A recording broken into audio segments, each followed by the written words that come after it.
Isda. Grabe. Ang lalaki. Oh!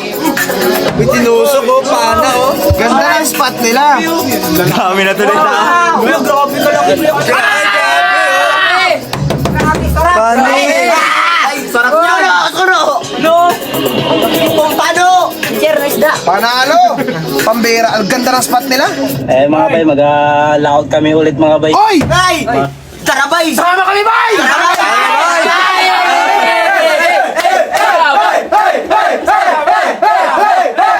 Boss Idol! Idol! Isla! Isla! Sir! Buhay isla! Idol! Nakita namin yung malaking isda mo eh. Makahuli mo eh. Guluhin natin ang tahimik nilang buhay. Salamat po, salamat po. Kuya! Pwede po magpa-picture. Sige po. Next. Yay! Go. Si Darius po. Ingat, ingat. Si Earl po. Buhay isla, my friend! Yay! Buhay isla! Paano kuya? Tara? Ayun po, wala na po. Tara, tara! Sakay na rin ulit.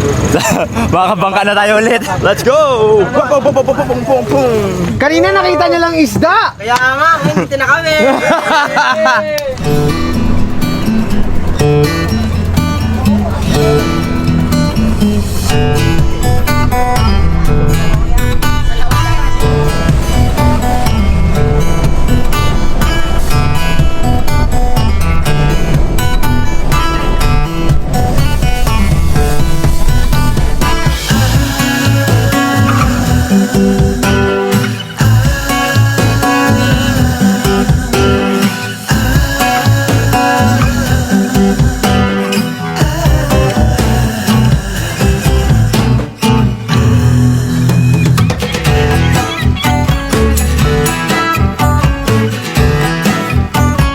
Halos 3 oras din ang magiging biyahe namin sa bangkang ito bago marating ang munting isla kung saan kami mananatili ng hanggang kailan namin gusto at muling maranasan ang buhay isla. Para may iba naman, magwat na muna kami ng Bagya sa mainland. Sobrang init at alikabok ang pinagdaanan namin itong mga nagdaang araw. Kaya naman siguradong sabik na sabik ang bawat isa sa karagatan. Ito na, nakikita na namin yung bayan nila. Sobrang liit lang, as in, ito lang mismo. Yan.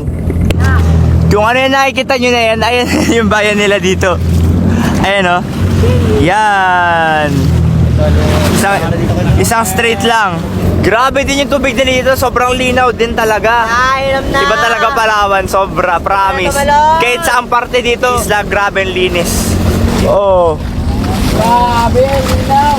Anong kumikta ng oras? Sarap na tumalon. Bang! Balik, bang! Song of freedom. Freedom, guys! Ito na yung freedom. Tumalo ka nga kung free na. Lamig. Dito to sa lugar nila, marami tayo itong mga kasama na mamamana, mga ganyan. Kasi, yun, hanap buhay nila dito eh. Tignan nyo, bahura na ito yung dinadaanan namin eh. Ito na ang isla ng Kanipo na halos nasa dulong-dulo na ng Palawan. Merong isang maliit na komunidad at ang pangunahing hanap buhay nila dito ay pangingisda. Sa kabila ng isla na to ay open sea na. Kaya naman, madalas din silang madaanan ng bagyo. Pero sa kabila nun, isa namang mayaman sa islang karagatan ang biniyaya sa kanila. Sana lang ay hindi humampas ang malalakas na alon at hangin sa islang ito habang nandito tayo.